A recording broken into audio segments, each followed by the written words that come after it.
Need a boost? Sometimes all it takes is tapping into your inner cool. Icebreaker's gum helps you unleash the confidence within. Each chew releases a rush of icy flavor powered by cooling flavor crystals, sending a wave of refreshment to reinvigorate all your senses. Icebreaker's convenient pack fits everywhere, from car cup holders to backpack pockets, so you can find your cool wherever you go. Grab Icebreaker's gum online or at a store near you. Ever notice how life's best stories don't happen in your living room? They happen on the open road, out on the water, or parked under the stars. At Progressive, they get that you want to focus on the experience, not worry about the what-ifs. That's why they offer quality insurance designed for your ride, whether that's a boat, RV, or motorcycle. Adventure with confidence. Visit Progressive.com and see how easy it is to protect your favorite way to get away. Progressive Casualty Insurance Company and Affiliates. Not available in D.C. Prices vary based on how you buy. Waking up exhausted, foggy, and running on empty? For me, one of the missing pieces was magnesium support. That's why I added Magnesium Breakthrough Bye Optimizers to my nightly routine. It's a powerful all-in-one magnesium complex with 7 forms of magnesium designed to support relaxation, sleep, stress response, and recovery. If you're ready to feel more rested and have a great summer, go to byoptimizers.com/hags and use code HAGS for 15% off any order. Hey, weirdos, I'm Ash. And I'm Alaina. And this is Morbid.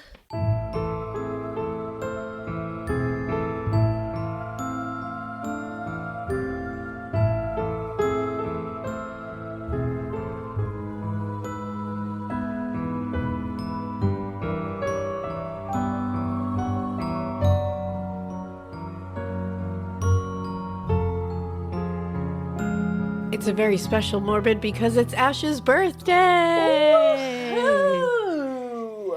It's a birthday Morbid. Birthday Morbid. Birthday Morbid. Birthday Morbid. Yeah, she's recording on her birthday. I am indeed, you know. She loves you so much. I love you. I want to celebrate with you. And, you know, there ain't no rest for the wicked. There isn't. And you know what? What better way to spend your birthday than with all of your closest friends? That's exactly how I feel. There you go. That's exactly how I feel. At Lizzo.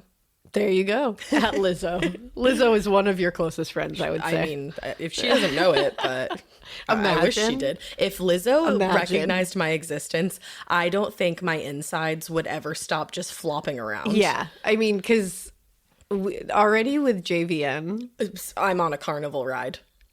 I'm on like a constant carnival ride. They posted on Instagram stories about like listening and how we mention them. Oh, died. Oh, I died. The amount of people that texted me and were like, "What?" And I was like, guys, I'm floating on a cloud. I can't. Legit. You know that ride, like zero gravity? Yeah. That's how I feel. Yeah. Like no gravity. So once again, love you, Jonathan. Love you. And also love you, Lizzo. Love you so much, Lizzo. Please recognize my existence, okay? Please recognize my existence. It is my birthday, Lizzo. We got to make that happen. We really do. Girl, I don't even know if I could handle that. It's my mission in life. The club wouldn't be able to handle me right now. Yeah. The club already can't handle you. No, I've reached the age where I can't handle the club. Oh, yeah. I've been at that age for like over a decade. To be honest with you, I actually don't know the last time I went to a club, but it's many moons ago. It's probably for the best. 100%. To be honest. I don't need anybody grinding all up on me. No way. Get away from me. You're almost a married woman. Oh my gosh, I know. Life has changed. You're an engaged woman. I know. Look at that. I have the best fiance. You do. Love Drew is like... I know. Chef's kiss. I just have to shout him out really quickly because he took me to my favorite restaurant last night in Boston and planned the whole thing. He said that he had that plan for a month. Yeah, he's been like, he knew what he was doing. He's killing it. He really is. Yeah. Well, you know what better thing to talk about on Ash's birthday than a murder in Salem? I mean... Feels right. It feels perfect. Feels right. Fits like a glove. It really does. We're going to be talking about, surprisingly, an old-timey murder. Wait, do you like those? Do you ever study those? Sometimes, every once in a while. Wild. This is the murder of Captain Joseph White by the Knapp brothers in 1830. Oh, is he like a distant cousin of your family? I wonder. Maybe. I kind of hope not. to be quite honest. Oh, he's shitty. Once we get into it, I'm like, yeah. I don't claim that. There's a lot of those. So I feel like I'm like, nah. We're not anywhere near him. Well, this happened in 1830 Salem, Massachusetts. Love it. One of my favorite places on planet Earth. Duh. If not my favorite place, I will say. I was going to say, I think that is your favorite place. I think it might be. We're going to be talking about 82-year-old Captain Joseph White, who was a retired and extremely wealthy merchant living in a fancy-ass home in Salem, Massachusetts at 128 Essex Street, which is a very, everyone knows Essex Street. They sure do. His home was actually referred to as the most impressive home in Salem at the time. Oh, shit. Yeah, I think the youths would call him a baller. Do they still say that? I don't know. I think they would say, no cap, this guy slaps. Whoa. Yeah.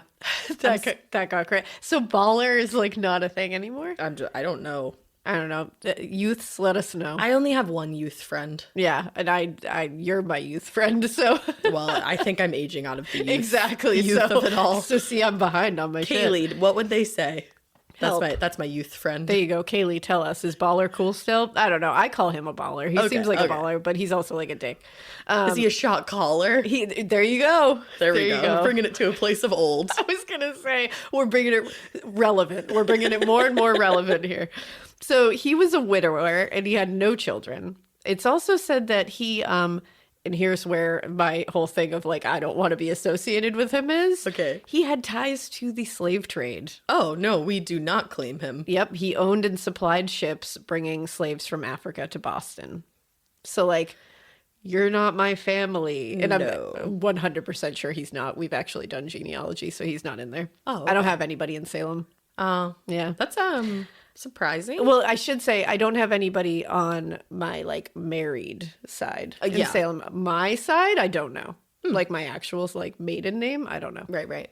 You know how it goes. You know how names are. Names are hard. Yeah, but I kind of hope I have someone in Salem on my side. I bet you would. You give off witch vibes, Right? There's got to be someone. That wasn't me calling you a bitch. That was no, I appreciate it. Witch. That's literally never an insult. No. So don't worry. Either way, you're no bring it matter what, on. I took that as a compliment, so you didn't even have to.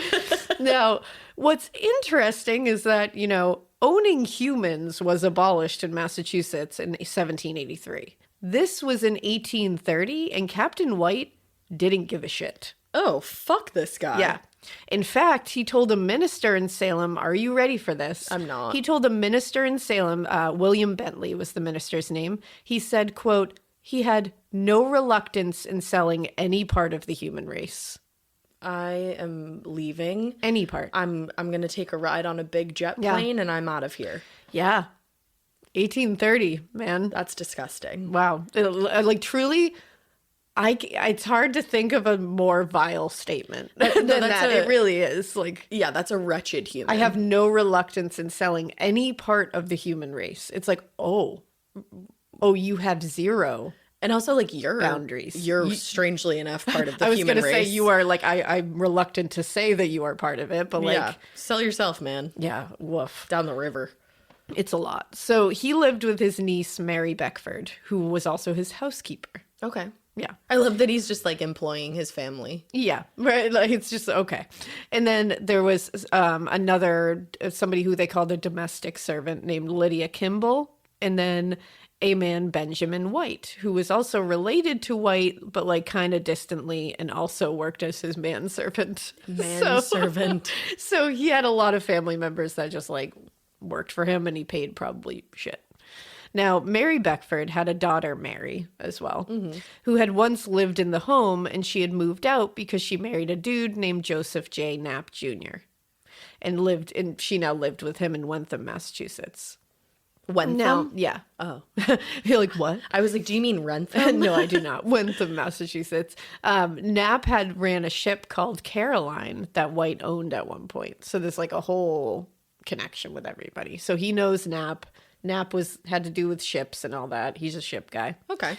So the Knapp family consisted of the father, Joseph Knapp Sr., and he had sons Joseph Knapp Jr. and Nathaniel Phippen Knapp and John Francis Knapp, otherwise called Joe, Phippen, and Frank. That's how they were known. Fippen, Frank. Exactly. This family was also really well known around town. They were very wealthy, very respected. Joseph Knapp Sr. had done a lot of business with Captain White, and the family home was close by to his mansion on Essex Street. Okay. So there's like a connection here. Now, Joe, one of the Knapps, Joe was a sea guy. A seaman. He did sea things, you know. Navies. Water. Swim. Yep. Lots of wet business, I suppose. Salt. It's getting weird. But Frank got acquainted with two petty thieves from a prominent family. Their names were Richard and George Crowninshield, and he did this in his teen years. He became friends with them. And so, like, he was, like, not in a great way at this point. He's, like, veering down a bad path. Joe's out in the sea. Frank is hanging out with these two petty thieves, Richard and George Crowninshield. And then Fippen went to Harvard and had just been admitted to the bar. Wow, so they got a whole lot of everything, those parents. Yeah, I was going to say, they got, like, the real, like, variety pack of kids. Like, it's just, like... That's a perfect way to describe truly the variety pack. Like, they were like, we have a petty thief, we have a seaman, and we have a Harvard guy. We have Utz. Yeah. We have Fritos, and we have Lay's. Exactly. Fritos. I love to pronounce a T. We have a Frito over Would you here. like a Frito? Would you like a Frito? Sounds like, that? would you like a Frito? Would you like a Frito? A dead man's toe. A bit dead man's toe. Now, in the winter of 1829 to 1830, Captain Joseph White was feeling ill. Good. He wasn't feeling great. I'm glad. And he had his lawyer, Joseph Waters, draft him a new will. Because he's like, I'm getting old, not feeling great. Yeah, you said he was 83. He's pretty old. Yeah. That's a lot. And now he's ill. So it's like, oh, okay. I should probably draft a new will because, like, the time is probably near.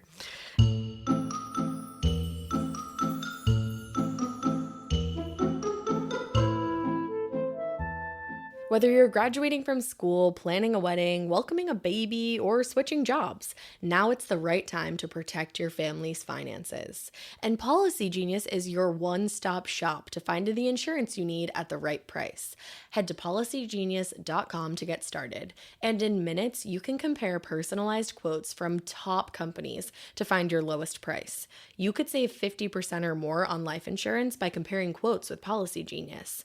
And the licensed agents at Policy Genius are on hand through the entire process to help you understand your options and to make decisions with confidence. The Policy Genius team works for you, not the insurance companies.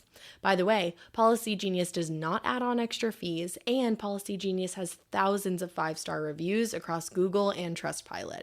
Since 2014, Policy Genius has helped over 30 million people shop for insurance and placed over $150 billion in coverage. Head to policygenius.com to get your free life insurance quotes and see how much you could save. Now, this new will was going to make some changes when it came to who inherited his money. Because, again, he had a lot of money. Now, like we said, he was a huge asshole, particularly to those who worked for him. So even if they were family, he was shitty to them. Like, he was shitty to everybody. He was like an equal opportunity offender. Yeah. The only person who escaped his bullshit behavior was his grandniece, Mary. Okay. Who we mentioned earlier, who happened to also be very young and very attractive. But she's his grandniece. Thank you. In fact, Thank you. He was pissed when he found out about her engagement to Joseph Knapp. Not only are you her great uncle, you're literally on your deathbed. Yep. Now, why was he pissed about that? Like, Joe's a seaman.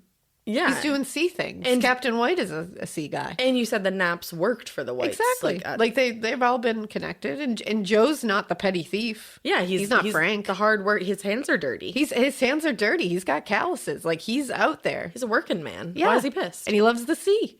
Well, he was mad because Mary and her granduncle, Captain Joseph White, were having an affair in the hopes of producing an heir to leave his fortune to.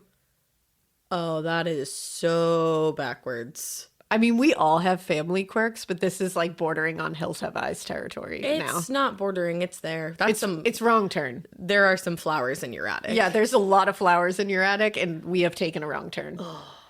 and the hills do have eyes. There's a lot of it. I'm like, what other gross? What other disgusting thing can we think of? Ew. Yeah. So on April 5th, 1830, Mrs. Beckford went to Wenham. This is Mary Beckford.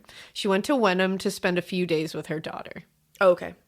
Now, on April 7th, 1830 at 6 a.m., it was Captain White's manservant, Benjamin White, who woke up first. That's just never I have not to gonna keep be calling funny. him a manservant. That's like, what he is. Yeah, So. that's what you want. That's what you are. You're going to be called that. manservant. Now, he started doing his manservant business around the home. And when he looked out the kitchen window briefly, he noticed that the back window on the first floor was wide open. Okay. And he was like, huh. Because he also noticed that a wood plank was leaned against it leading up to the window. And he immediately was like, that's weird. That's fishy. Because, again, he's a manservant, and manservants don't miss a trick. Of course not. They don't miss a trick, No, manservants. they're nimble and quick. So he started thinking in that manservant brain of his. Stop saying And he's it. like, there's a shit ton of valuables in this home. I should find out what just happened here. Like, that doesn't look right. We don't leave shit like that. He's an OG Simply Safe. He is. He's like, he's like, boop, boop, something's wrong. Yep. Yeah. So he let the maid, Lydia Kimball, know about it, and they decided to go check on the old asshole together. Okay. Yeah. So they walk into his bedroom, and his bedroom door is open. Oh no. So, and that's not happening ever. No. At this point, I would have just run the hell away. I would have been like, well, it's been real, but bye. Anyway. Yeah. No, I'd be like, that is not normal. So they immediately saw blood saturated the bed and Captain White's bedclothes. Oh damn. The old man lay on his right side at a diagonal angle across the bed, and he had deep wounds in his left temple. Oh, in his left temple? Yep. Further inspection proved that there were also many wounds near his heart and underarms, like stab wounds. Was he stabbed in the temples? Well, we'll see. Now, none of his valuables were touched, including a chest filled with gold doubloons. What's a doubloon? It's like what pirates take. Oh, Like arg. gold doubloons. Yeah, like just a big old chest of like gold coins, Like essentially. treasure. Like literal treasure. Okay. Well, that's Straight up treasure. Weird. Now, they didn't really, they were like, we don't really need to try CPR because, like, he's cold and very dead. Like, that is Fair. very clear. And even if he wasn't cold and very dead, he's kind of a dick. Yeah, it's like, ugh. So his temple was crushed and the skull beneath it was fractured by a seriously savage blow to the head. He also had 13 stab wounds around his heart and under his left arm, inflicted by a very long dagger. Ow. Yeah. I feel like, are they immediately like, witch? Witch! Number They 13, probably were. probably. They probably had like 18 names already, like just ready yeah. to rattle off. Women that like have rejected them, women Right. who didn't, looked at them the wrong way. Your neighbor who didn't lend you any sugar. Yeah, a neighbor who showed her ankle when she shouldn't have. Get like, your ankles away from get me. your fucking ankles in. Oh, Yeah, gosh. they were ready to start just blazing this place down. I mean, I guess at this point it was like the 1800s, so I they was were a gonna little say. far past that, but We're like a little past that, but not totally. we're like only a couple hundred years past it's true, it, but we are in Salem at this point. and this guy owns slaves, so Yeah, he does. So Benjamin, his manservant, did what any of us here would do next. He turned to Lydia and he said, quote, "Captain White has gone to the eternal world." I always say that. That's what, if I find somebody dead in their bed, I would be like, yep, eternal world. That's what's happened. Eternal world. Again, perhaps. I would run very far away and then maybe say that from like a good distance, but I'm Yeah. out of there. I don't know if this guy's still in here. That's what I was going to did say. this? He could still be lurking. Yeah, he's and waiting for twerking. you to do your flowery, poetic, like, statement of death, and then he's going to murder you. So he then said he would go to the neighbors to get help. So he was like, Lydia, I'm going to go get some help here. Okay, Lizzie. So he went screaming out into the street and summoned Dr. Samuel Johnson. He came, he confirmed this guy who was laying in a pool of blood with his skull crushed was indeed dead. What a great dog. Yeah, he was like, I got this, guys. He also determined that he had likely died 3 to 4 hours before this. Okay. Now, along with the doctor, William Ward, the Captain White's clerk and business assistant, came as well. So there's a lot of people coming and just being like, oh, look, he's dead. So William Ward checked out the window. He was like, what? How did they get in? What happened here? So he notices that there's muddy footprints under it. And he was like, probably the culprits. I would think say. so. Wow, what great detective work. Now, this is crazy. Plaster casts were starting to be used by forensic scientists by 1830. Oh, shit. Yeah. So Ward was quick thinking, and he placed a milk pan over the prints to to protect them from because there was like light rain coming down, and he didn't want them to be messed up. So he put a milk pan over them so that they wouldn't get fucked up. Wow. Yeah. Ahead of his time. Now, that's all well and fine, but unfortunately no one took a cast of these prints. Awesome. So he saved them for not. Wow, he must have been like, I'll just go fuck myself. Yeah, pretty much. He's like, wow, I'm quick thinking here. And none of you are. And none of you are doing anything about it. Capricorn energy. So true. So true. Now, let's get to autopsy time, shall we? Well, we were just talking about Capricorns. The Capricorns. Capricorns. Autopsy time. So Dr. Johnson performed an autopsy in front of what is called, quote, a coroner's jury, which is a jury of locals. They're just like pulling people out of pubs and shit. Okay. Who were basically there to assess the facts of the case and determine whether a crime had indeed taken place. We have mentioned these in other cases before, in these time periods. Very strange. We just grab people out of pubs. We have them come. Right. The autopsy is done, and they just go, sure, sounds good to me. Like that's, or not. I just love that they have like no expert or like, well, they might have like some expertise, but like not in this particular field. And they're like, hey, Jim, finish your pint. Sure. Absolutely. Go ahead. Oh, yeah. But then we're going to have you come down. We need you. Thanks. We need you local. And it's like any expertise that is happening here is purely by accident. Yeah. Like, Jim's like, totally by accident. I'm a baker. Yeah. Jim's like, I make little tea cozies for a living. What is, A tea cozy. Is that like a doily? doily? A little cozy for your tea. Like a koozie? Yeah. Like a tea cozy is like it's a thing. Koozie? Yeah. Like a koozie would be like, For your the beer. Foamy kind of material, I would think. But I would think that Jim crochets tea cozies. He must. Yeah. That's how I see it, at least. Okay. Or he makes those little pot holder things that look like dicks. There you go. Have you ever seen those? Yes, I have. Lol. Wow, we've smeared this fictional Jim's entire career. Jim's like, I'm a farmer. Fictional Jim is like, damn, all right, I provide food for the entire village. But thanks. Okay, cool. Thanks, future assholes. Yeah, Jim doesn't exist. It's okay, guys. But in the whatever. Sorry, Jim. Now, in the jury's presence, Johnson started to eviscerate. And this is when he counted the 13 stab wounds that he could see. Okay. So the report states, and I quote, oh God, 5 stabs in the region of the heart, 3 in front of the left pap, which is the nipple, and 5 others still further back, as though the arm had been lifted up and instruments struck underneath.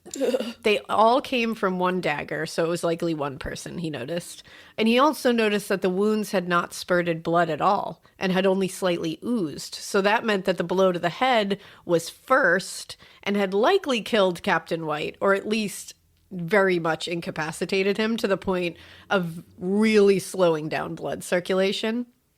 Because obviously if there was circulating blood at a normal rate, those flowing. wounds would be going boop, boop, boop, and you'd be splurting everywhere. They even make that noise. Boop, boop, boop. If you've ever had a wound, you know. I'm not lying. You get a paper cut, boop, boop, boop, boop. Yeah, that's how we all know. So horrific. That would be really annoying. Yeah, I'd be pissed. Yeah, truly. Now, this was only the initial assertion, though. This was just like the first go at it. Okay. A more complete and thorough autopsy, because again, this was just done in front of a bunch of locals, just like willy-nilly, right in a living room somewhere. So they did a more thorough autopsy on April 8th at 5:30 in the evening. Now, this time, Dr. Johnson was assisted by Dr. Abel Pearson, who was a medical colleague of his. Okay. Thought they get some more professional eyes on this whole situation instead of Jim from the tea cozy shop. Yes. So this time they agreed that the skull fracture was due to a single severe blow from a cane or bludgeon, and one blow of the dagger was so forceful that it broke ribs. Ooh, ouch. Yeah. Pearson, like, it's really hard to break a rib. I would think. Pearson actually said he didn't believe without a doubt that it could be proven through the autopsy that only one person had inflicted these wounds. So he did not believe that this autopsy showed that only one person did this. I could see that because you have two separate instruments. Yeah, and he's at least saying, like, I can't say it without a doubt. Like, he's being smart. That's like, yeah, that's good medical examiner shit. If you can't say it for sure, you don't say it. Right. He's like, yeah, one person could have done this, but maybe two. Who like, am but I you to know say? what? Maybe not. Who am I? I'm not Jim the tea cozy maker, but I am a medical associate. Yeah, 1+. 1+. There you go. Now, Captain White's nephew, Stephen White, gave the Salem Gazette permission to publish all the autopsy findings. So what it said in the Salem Gazette was, quote, "However revolting the subject may be, we have deemed it our duty to lay before our readers every particle of authentic information we can obtain respecting the horrible crime which has so shocked and alarmed our community." Yeah. Thank you, Salem Gazette. That's nice. Appreciate it. Thanks for the kind words. Yeah, you got permission. Everything's cool. And then you were just like, I know it's going to fuck you guys up, But I don't know what to tell you. this shit is gnarly and we feel like you should. That's essentially what they said. Now, Stephen actually initially became a chief suspect. Oh. Yeah. He was close with the captain, and although he was staying at the Tremont house at the time, from April 7th until then, he had been in Salem a lot and was thought to be the inheritor of most of Captain White's money. Right, because he doesn't have an heir. So, and then Stephen lives there. I think he's just like hanging around a lot. Stephen's hanging around a lot. Yeah. He's probably whispering in somebody's ear about an inheritance. I see it. Yeah, so see, whenever there's somebody that's going to inherit most of the money, you at least have to look at them. Of course you do. Now, when he found out Stephen would inherit most of the captain's fortune, Stephen White's brother-in-law, so when Stephen White's brother-in-law heard that Stephen was possibly going to get a lot of this money, he, quote, seized White by the collar, shook him violently in the presence of family, and accused him of being the murderer. So that's how he became a suspect, which is pretty shady. That his brother-in-law heard he was getting most of the money and then in front of family was like, you fucking murderer, you did it. This is giving Knives Out. It really is. Right? It really is. Now, Salem went bonkers at this point. Salem is always going bonkers. Salem's going bonkers forever and always, and like, you know, different ways. In different ways, in different shades, and different varied hues. Sometimes we're going bonkers in a good way, sometimes in a gnarly way, sometimes in a hysteria way. Exactly. Right now it feels like now in 2022, it feels like it's in a good way. It feels like straight vibes. Yeah, it's going like what does Caleb say? Oh, he says it's going crazy. It goes crazy. But like he doesn't mean like, oh my gosh, they're going so crazy. No, he means like, oh, that's awesome. fucking great. Like that goes crazy. Yeah. Or he might say, Salem is bussin'. But I don't say things like that because... Your face when you said you were like, yeah. Salem is bussin'. We have heard a lot of Calebisms this week. And I love them. It's pretty great. Yeah. I wish I could say bussin' more, but it doesn't feel correct coming out of my face. It feels really right coming out of Caleb. Yeah. And so does goes crazy. Like when he's like, wow, that goes crazy. I'm like, love it when he does. says that. It does go crazy, Caleb. Thank you. does. Yeah. So that about Taco Bell the other night. Yeah, it goes crazy. So Salem's going bonkers in like a bad way. Like they're freaking out. Right. Because this was pretty big. This was a very well-known man. He was a very wealthy man, a very respected in that time man, which I'm like, guys. Well, and he was like the ship captain. Yeah. And aren't all the streets in Salem named after ship captains? Are they? So my 333 tattoo that I got, shout out to Bald Bill from Yankee Tattoo in Burlington. There you go. He loves Salem, and I think he told me that all the streets are named after ship captains. It would make sense. Yeah. Like it makes a lot of sense because Salem is very much a sea town. Yeah. And he also said that at the Hawthorne Hotel, there's like this crazy big book on like the top floor. Oh, I heard about this. But you can only go up there if you're like a sea captain or like maybe, I don't know if he said like if you're related to one or something like that. And you can see the book. But guess what? Bald Bill, my dude, so fucking cool. He got to see it. Hell yeah, he did. Not even a sea captain. Yeah, but he's a sea captain in our hearts. He's my sea captain. Captain, oh captain. Captain, my captain. Yeah. If you're ever in need of a tattoo and you're close to Burlington, Bald Bill is your guy. There you go. And if you're close to Salem, then Black Veil Tattoo. Yes. Ryan and Matt are your Ryan dudes. and Matt. So we're just sending you all over to get inked. Get inked, bro. So Salem's going bonkers. And everyone's buying knives and pistols and adding locks to their doors. It's like the classic, like, oh shit. That's good. I mean, it's good, yeah. But it's like, whoa, like they're just buying pistols. I'm like, whoa. I meant more putting locks on your door. Always put locks on your doors. Several. For sure. Several locks. Several locks. All the locks. Make sure it's Fort Knox in there. Even some salmon locks. But there you go. Slap them on your door. Slap them on a bagel. That will keep somebody away. Oh, well, it will keep me away. I can tell you that much. I'd be like, cats ooh. might be busting at your door.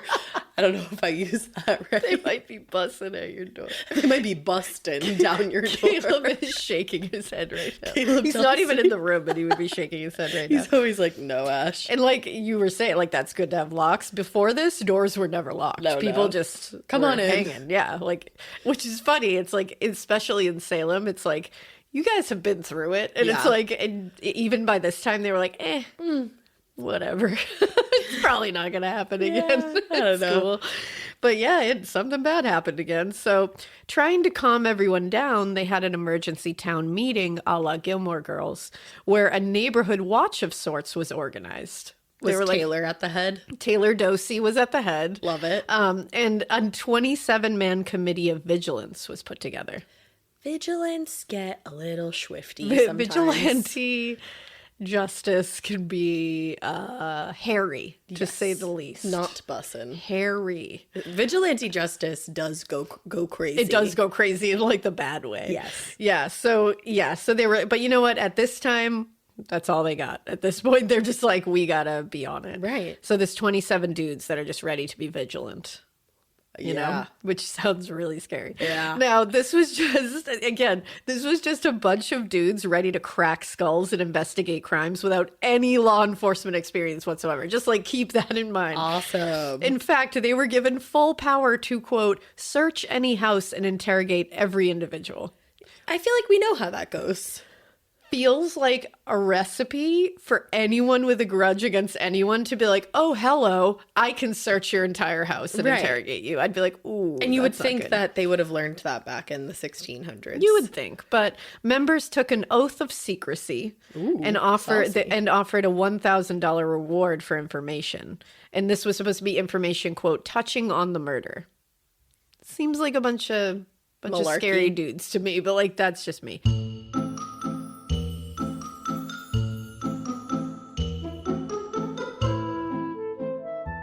I absolutely love the summertime because I love swimming, and then I love starting a fire afterwards and roasting marshmallows, and the girls love to roast marshmallows with me and make s'mores. It's just great. It feels like summer.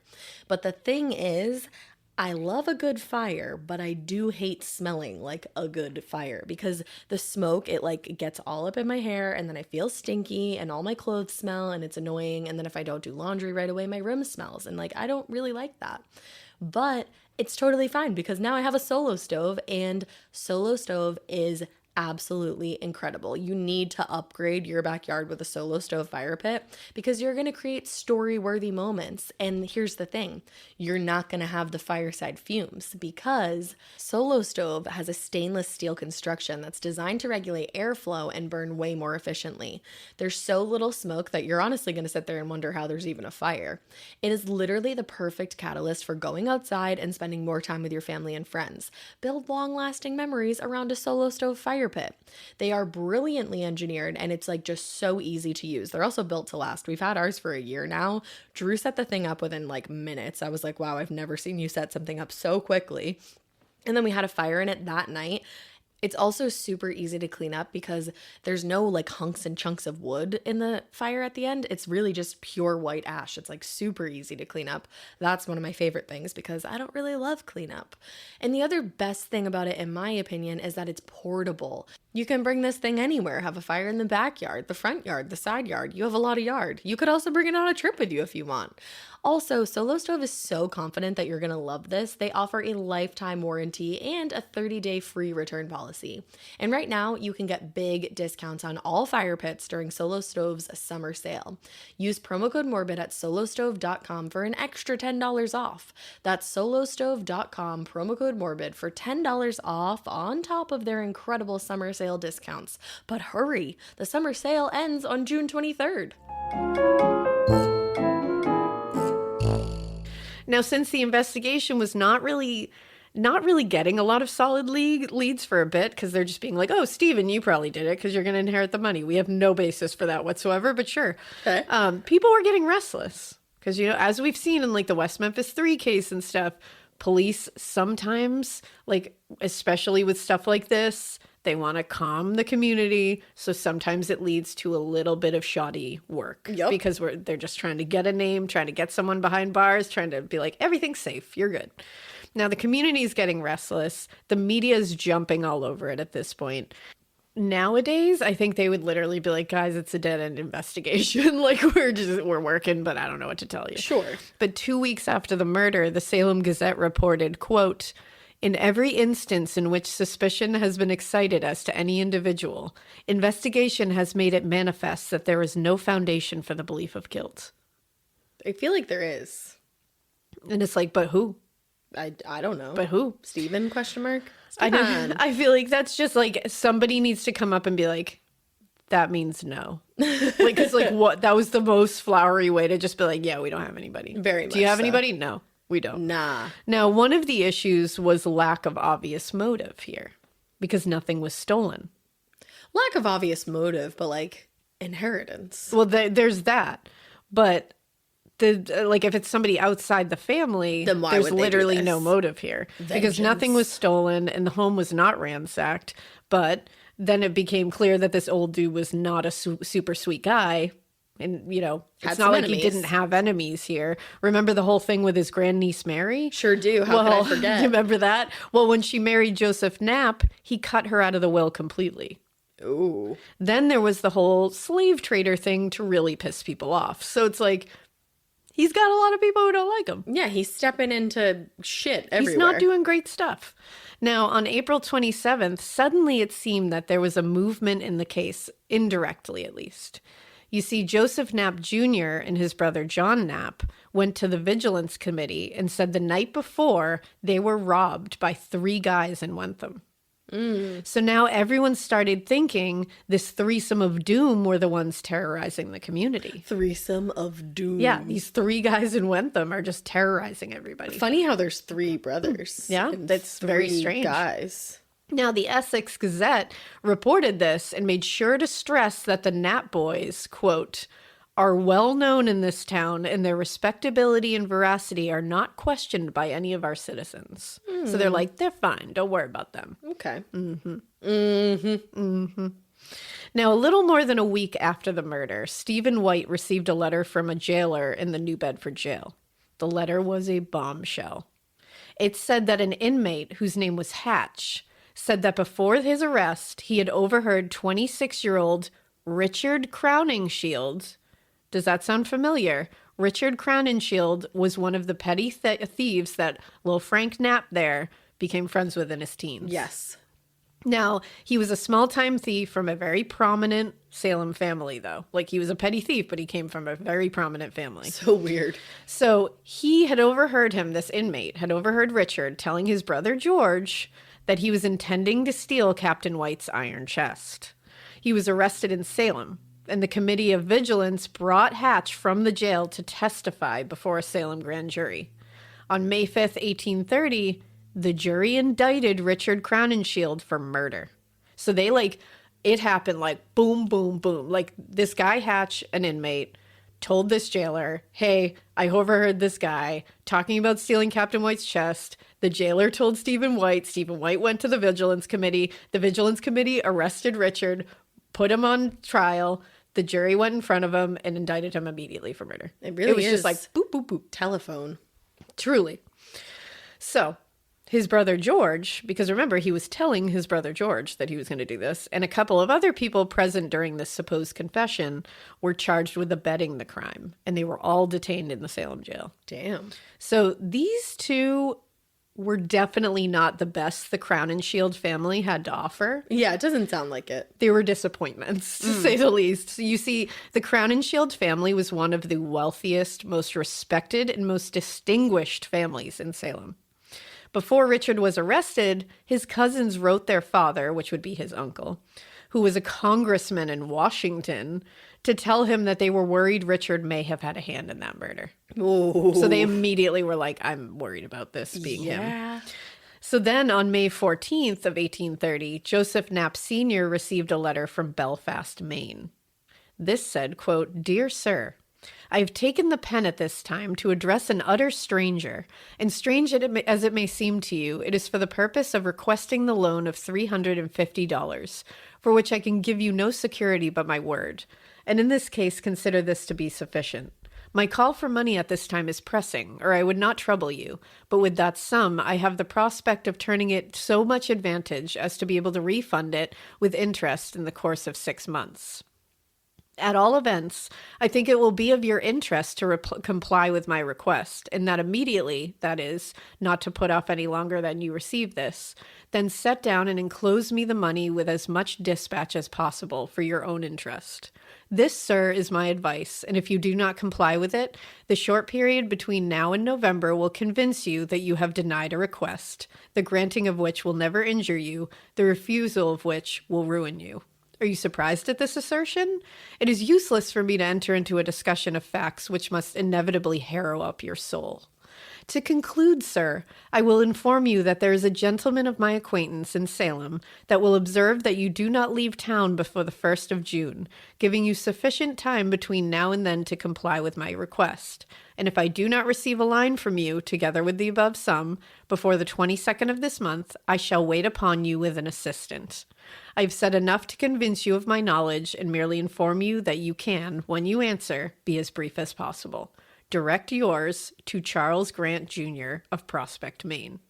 I have a couple of favorite parts about this. Numero 1 is that he's like, I can't pay you back right away, but like I will, and my word is good, even though you have no idea who I am. You just got to take it. And then number 2, when you write back to me, just like shut the fuck up and just like do it briefly. Do it briefly. Don't waste my time. Please don't flower it with a bunch of words. Like, fuck you, you're asking me for money. I will write you a 6-page novel if I feel like it. And also, you just vomited flowery prose all over my ass, and now you're telling me that I can just be like, no. Yeah, like, I'll write you a short story, my bro. Yeah. And this, again, was given to the senior Knapp, so Joseph Sr. Yes, yes. So he could make no sense of this. He was like, what the fuck? And he asked his son for advice. He was like, what the fuck is this? And Joe Knapp Jr. said, it's a devilish lot of trash. And he advised him to give it to the Vigilance Committee. I'm going to refer to myself as a devilish lot of trash. I do love that. They did just that. They gave it to the committee. And the committee got a brilliant lawyer named Rudis Choate on board to help. In a few days, 2 more letters were turned into the committee.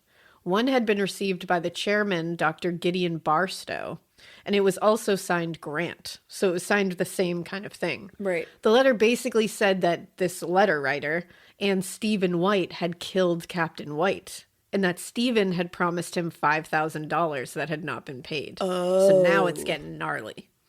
The second letter had come to Stephen White himself and was signed N. Claxton IV. It said that if the $5,000 or part of it was not sent before the next day, Stephen would suffer, quote, painful consequences. Oh, shit. So everybody's like, what the fuck is going on right now? Right. By waiting at the post office for Charles Grant to get his mail, they discovered that this was a man named John C.R. Palmer in Belfast who had served some time in prison for burglary. So they set up this whole thing that they just waited at the post office. Yeah, that seems pretty straightforward. Especially back then, I feel like it was so easy to just be like, okay, just go there and wait for that person, and they're probably going to show up. It's probably like half a block away. So they found out that Charles Grant was indeed John C.R. Palmer. And again, he had served some time in prison. And he's a new character. He's a new guy. Random as fuck. So they were like, hey, John C.R. Palmer, you're going to be charged with accessory to murder unless you testify. Boom. Because they were like, what, you're saying that you had a hand in this. Yeah, like you put that in writing, dingus. So he was promised immunity for his testimony. And he said during a stay at the Crown and Shield home, Palmer, like this guy, John C.R. Palmer, had heard George tell Richard, so the 2 Crown and Shield brothers. Yes. That John Knapp Jr. wanted them to kill Captain White. Okay. And that Joe Knapp Jr. would pay them $1,000 to commit the crime. Because John was the one who was supposed to get married, or already did marry Exactly. Mary. So now the 2 Crown and Shield brothers seem to be like being used as like the muscle here. Yeah, murder for hire. Exactly. And the Knapps are the one trying to plan this whole thing. And order it. So the Committee of Vigilance promptly arrested the Knapp brothers. Yes. They They were were probably like, just like waiting too anyways. Yeah, they just needed it. Now, once in jail, Joseph Jr. was visited by his pastor, who was the Reverend Mr. Coleman. He was convinced that Joe was guilty, so he wanted him to confess to him. Yeah. Like, he went in there being like, I know he did it, so I'm going to go in there. He visited the jail 3 times in one day. And in the end of May, after being promised immunity from prosecution, he finally got Joe Knapp to confess to his role in the murder plot. Do you think that's true, or do you think they just broke him down? I think they just broke him down, likely, to be quite honest. But they are playing it like, it was after he was promised immunity. Like, I don't even think that was it. Full confession after 19 visits. Yeah, because I don't think he would have, like, risked his family name and all that, like, that easily. I think it would have had to have been kind of browbeaten out of him. But, like, either way, we got a confession, I guess. The confession was 9 pages. Damn. Yeah. Little parts of it I will read to you. I was going to say. I'm not going to read the entire thing. One of them says, I knew that Mr. White had made out a will in which he gave my mother-in-law, Mrs. Beckford, a legacy of $15,000. According to my understanding of the law, which I've since learned was erroneous, I believed she would get $200,000 if no will was found. I therefore decided to steal the will and have Mr. White assassinated. 4 days before the murder, I was in Mr. White's chamber and procuring the key to his iron chest. I took his will and carried it home, burning it several days later. My brother Frank negotiated with Richard Crowninshield, who agreed to do the deed for $1,000. Okay. So Joe is just spilling it all right now. Spilling tea. Also, he says, the night of April 6th was finally decided upon, and I persuaded my mother-in-law to spend a few days with my wife at Wenham. On the 6th, I visited Mr. White's home, to which I always had access, and unfastened the window at the back of the rear parlor. That day, Crowninshield showed me the bludgeon and dagger with which the murder was to be committed. Crowninshield and my brother Frank met at 10 o'clock that night by appointment and proceeded to a spot where they could observe the movements in White's mansion. It was a beautiful moonlit night. He was like, we talked about murder, we set it all up, and by the way, it was beautiful. Gorgeous outside. It was very celestial out there. Crowninshield requested Frank to go home. He left, but soon returned. During this absence, the lights in the mansion were extinguished, and shortly afterward, the hired assassin placed a plank against the house, entered the window, and crept upstairs to White's sleeping chamber. The moon was shining through the window onto the old man's face. What? Why are we talking about the moon so much? Like why in your confession are you like, it was a fucking gorgeous moonlit night? And then you're like, when we got in there, let me tell you how beautiful the old man looked with that fucking moonlight on his goddamn face. Like what? Why are you talking about the moonlight so much, sir? Are we going to get into character development next? Yeah, I'm like, is this supposed to be like fiction? Like, what are you doing?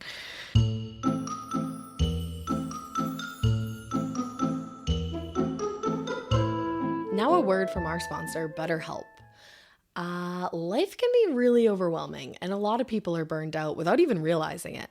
Symptoms can include lack of motivation, irritability, fatigue, and more. And the thing is, we associate burnout with work, but that's really not the only cause. Any of our roles in life can lead us to feel burned out. You're taking care of people all the time instead of taking care of yourself first. Of course, that's going to lead you to a burnout. But BetterHelp Online Therapy wants to remind you to prioritize yourself. Talking with somebody can help you figure out what's causing the stress in your life. I love therapy. It took me a long time to realize that I needed therapy, but once I did and I started with my therapist, things have never been better. I honestly just think talking to somebody about everything that's going on in your life for like 1 hour per week makes everything feel so much less overwhelming. And BetterHelp is customized online therapy that offers video, phone, and even live chat sessions with your therapist, so you don't have to see anybody on camera if you don't want to. It's much more affordable than in-person therapy, and you can be matched with a therapist in under 48 hours. Our listeners get 10% off their first month at betterhelp.com/morbid. That's betterhelp.com/morbid. Unlike other programs, Noom Weight uses a psychology-based approach to help people better understand their relationship with food. It teaches them how to be more mindful of the way that they're eating and gives them the skills and knowledge they need to build long-lasting positive habits. And let me tell you about my experience in the past with all these different diet things and all that. I'm always just like super overwhelmed when I start the process of getting back onto my health grind.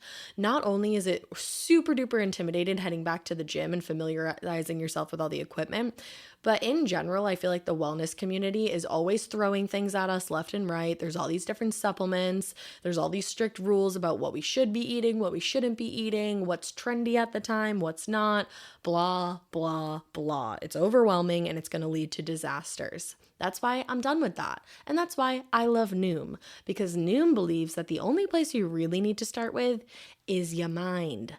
With Noom Weight, you're going to take a path toward better health one lesson at a time. Their psychology-based approach helps you change the way you think about food and health rather than demanding you to change your entire lifestyle. That's just not feasible.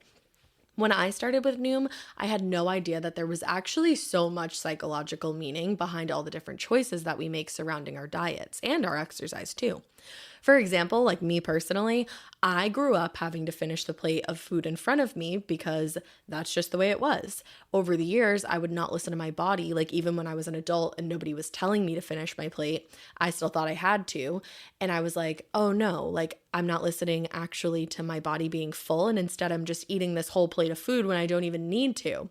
So ever since then, I've recognized that it's so much easier to listen to my body. And now I know when I'm done with a meal. I'm also enjoying exercise, which I'm like, whoa, who is she though? Because now that I'm eating cleaner, I'm actually fueling my body. And instead of looking at exercise as like a punishment for eating a cupcake, I'm actually excited at the different things that my body can do now. Noom honestly feels like it's catered to my personal experience, and I truly appreciate that because Noom doesn't believe in restricting what you can or can't eat. Instead, Noom gives you the knowledge and wisdom you need to make informed choices that help you get closer to reaching your goals. And that's all you really want to do. And Noom understands that. They also understand that building long-term positive habits can be hard and filled with ups and downs. And that's why Noom believes that it's all about progress, not perfection. Everybody's journey looks different. Start building better habits today. Sign up for your trial at noom.com/morbid. That's noom.com/morbid to sign up for your trial. Again, noom.com/morbid, noom.com/morbid to sign up for your trial. Now, Crowninshield swung his bludgeon and struck White on the left temple, probably killing him instantly. But to be certain, he lowered the bedclothes and stabbed him repeatedly in the region of the heart. He then felt his pulse, and being satisfied that the job was well done, he departed. He met Frank on a side street and explained in detail what he had done. After hiding the bludgeon under the steps of a meeting house on Howard Street, he returned to Danvers. Oh my God. So he hid the murder weapon under the steps of a meeting house. What? So he said, I was at home in Wentham on this night. A few days later, Crowninshield, accompanied by my brother Frank, called on me at my home in Wenham and demanded his money. I was only able to pay him 105 franc pieces. He related to me all the details of the assassination, and I informed him that our work had been all in vain, that the will I stole was not the last one. And even if it had been, my object would not have been accomplished because of my understanding of the law.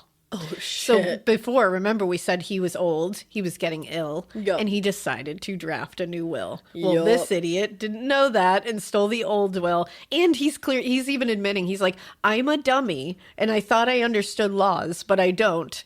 So even if this was the real will, I still didn't understand it enough to be actually getting the objective that I thought I was getting. Right.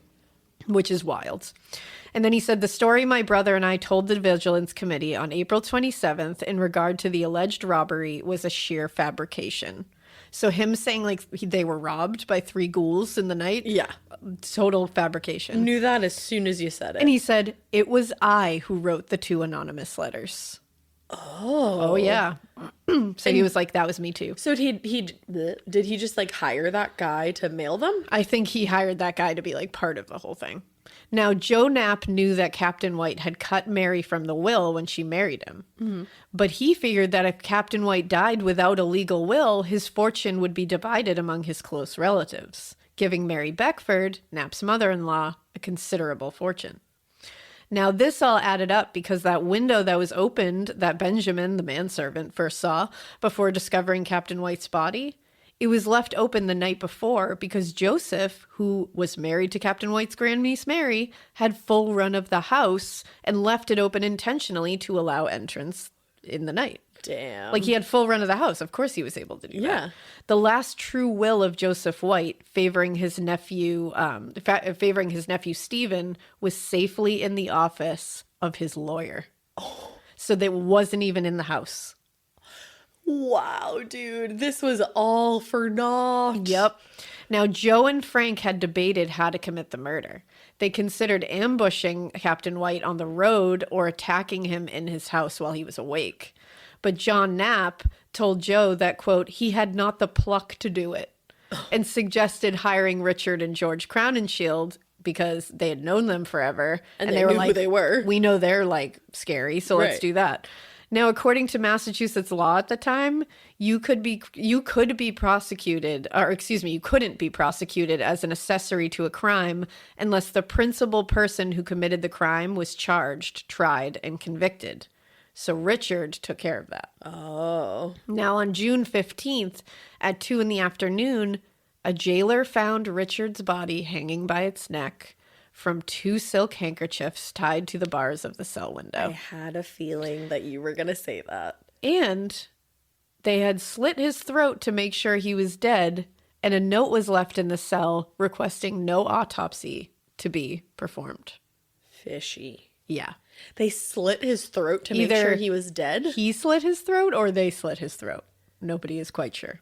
Interesting. And they asked no autopsy be performed. Yeah. In the note. I feel like he pissed someone off. Yeah. Maybe? So this is tough because now Massachusetts was like, well, fuck, because this guy offed himself before they could try him. So now they have to try to get the other 3 on trial, even though it appeared that Richard was the one who actually did the murdering. He's the principal.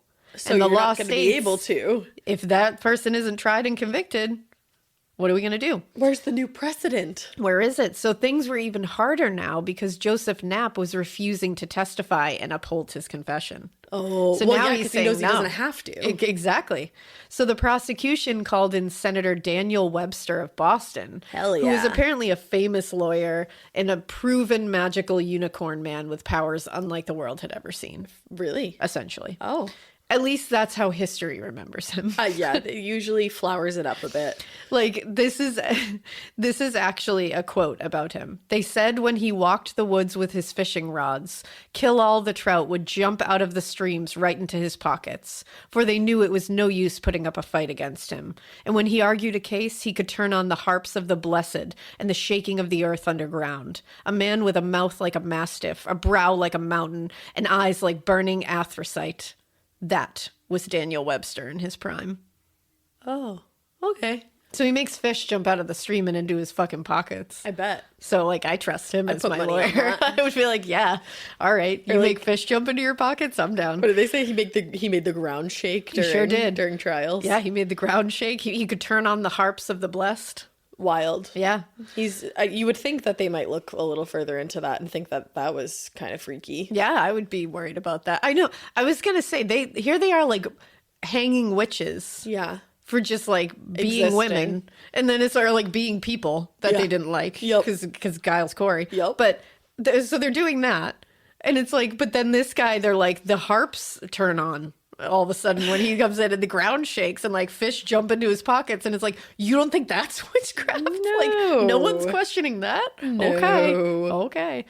Now, his strategy for the prosecution was to say that John was the principal and not Richard. Okay. So they were like, we got to turn this around because if we lost our principal, we got to make a new principal here. Well, I mean, I guess if you look at it, John really is the principal because he he's the is. one who ordered it. He wanted it and he was getting the most out of it. Yeah. So then they could go back and get Joe as an accessory. Exactly. So they were going to get John, and then Joe there, who is like, oh, I'm not going to say anything about my confession anymore. It's like, Right. well, bitch, we're going to get you as an accessory. Because he is an accessory. He is. Now, the jury initially deadlocked. Ooh. And then a retrial began 2 days later. Dr. Pearson was brought back, the one who thought there could have been more than one assailant. He was the medical examiner that was like, yeah, I can't say without a doubt. Right. So he got brought back, and he was used to basically put a nugget into the jury's minds that there could have been more than one assailant. Yikes. Which was really smart, because they're being like, all right, we're pretending that George is the only murderer here, and that's what Joe over here is going to have you believe. Yeah. But, like, it doesn't say that there couldn't have been two, and we can't sit here and just say that it's one, so... Good thing he said that. Very smart. Now, Daniel Webster's closing argument was called a masterpiece. Ooh, they really love him. They love a Daniel Webster. He, like, has something on Well, and you know what? It also worked. The prosecution won. The defendant was found guilty as charged. Hey, I don't know. Maybe fish do jump into his pockets. I think they might. Who am I to say? I wasn't there. I didn't wasn't. see it, but I did not see it either. Accurate. Now, Joseph Knapp was then on trial, and he was convicted on September 28th, 1830. Frank was hanged in Salem jail 3 months later. Joseph was hanged from the same scaffold. Ooh. Yeah. So, bye, guys. George Crowninshield was acquitted because two ladies of the evening provided him a saucy alibi for the night of the murder. I'm obsessed with that. Which they came forward and they were like, sorry, hate to tell you. Love he to was tell busy. you. I don't know what to tell you. So here's part of that legendary closing argument, because if it's a masterpiece, you should hear part of it. The human heart was not made for the residence of such an inhabitant. It finds itself preyed on by a torment which it dares not acknowledge to God or man.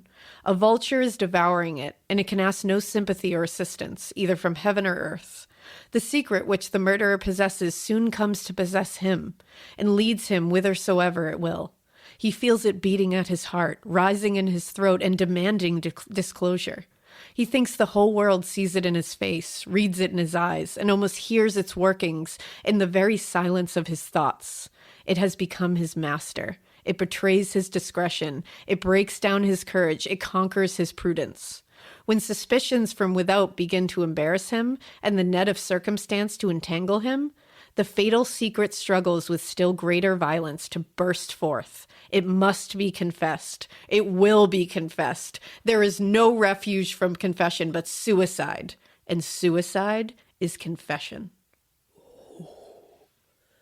I see why that made people say, well, throw them in jail. It was real magnificent. And also, that speech, that closing argument, was published in an anthology of great speeches. Oh, wow. Yeah. I mean, it is a good speech. It's a really great speech. Well, and then, like, what's wild about this is, like, this guy, his name is Edgar Allan Poe. He got a copy of the speech anthology book, and he was inspired by this one to write one of his B-sides that you may have never heard of. It's called The Telltale Heart. So this is what inspired the Telltale Heart. OMG. Yep, because if you see, he's talking about how, you know, a murderer, that it sits inside of him, you know, it possesses him, it becomes him. He feels it beating at his heart, rising in his throat. He thinks everyone can see it. He feels like everybody can feel it and hear it and see it. Like, it's literally the Telltale Heart that, like, you can't escape what you've done. That's crazy that this is. Isn't that wild? I also love that you went through the entire case. Yeah. And then said that. Yep. That's crazy. Gotta end on it. Yeah, no, that's a boom ending. Yeah.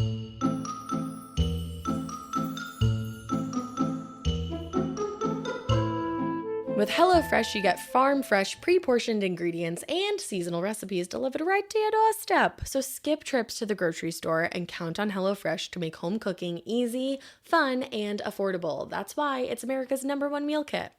HelloFresh also has over 30 dinner recipes to choose from every single week. That is the most choices of any meal kit. By the way, if you're going away this summer, update your delivery address and enjoy HelloFresh at your vacation destination with just a simple click. Because that's the thing about HelloFresh.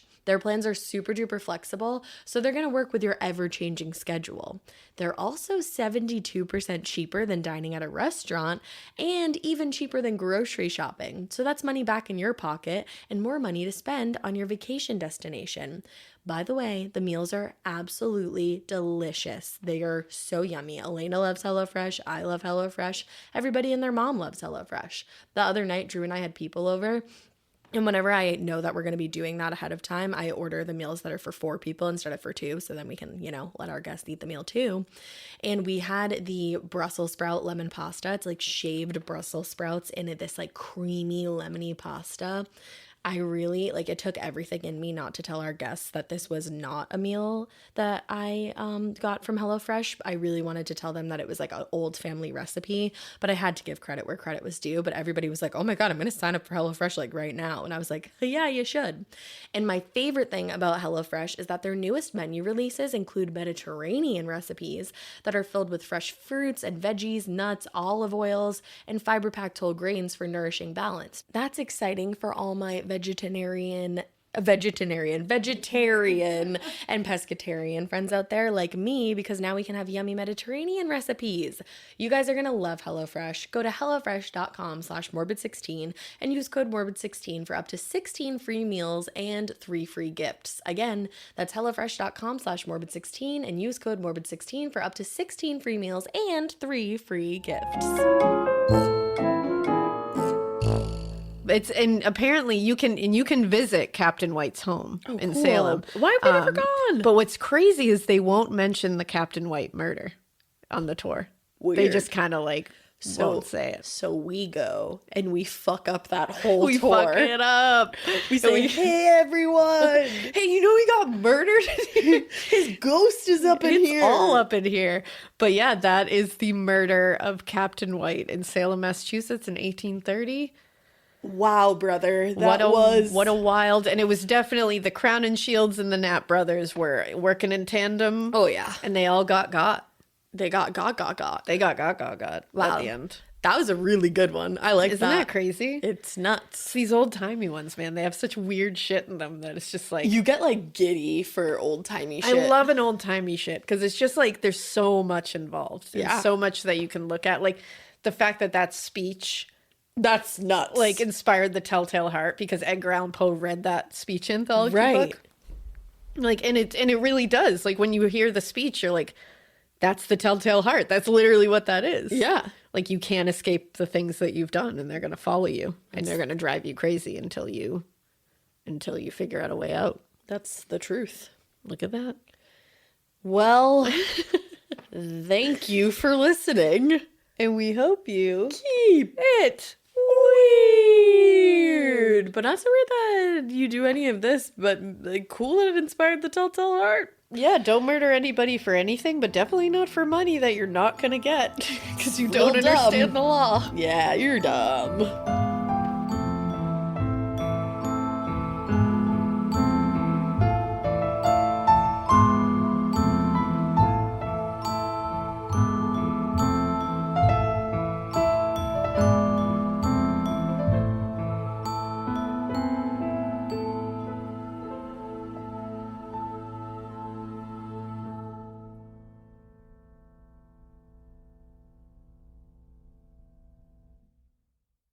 Adventures don't always go as planned. One minute you're cruising in your RV, the next your tire hits a massive pothole. Progressive is ready for you when the unexpected hits, with excellent claim service for your boat, RV, and motorcycle. Plus optional coverage like roadside assistance and on-the-water towing. Visit Progressive.com and make sure your next adventure is unforgettable, for the right reasons. Progressive Casualty Insurance Company and Affiliates. Not available in all states or situations. Coverage is subject to policy terms and limits. Waking up exhausted, foggy, and running on empty? For me, one of the missing pieces was magnesium support. That's why I added Magnesium Breakthrough Bye-Bye Optimizers to my nightly routine.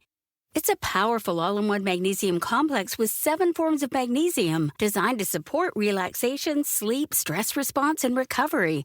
If you're ready to feel more rested and have a great summer, go to byoptimizers.com/hags and use code HAGS for 15% off any order.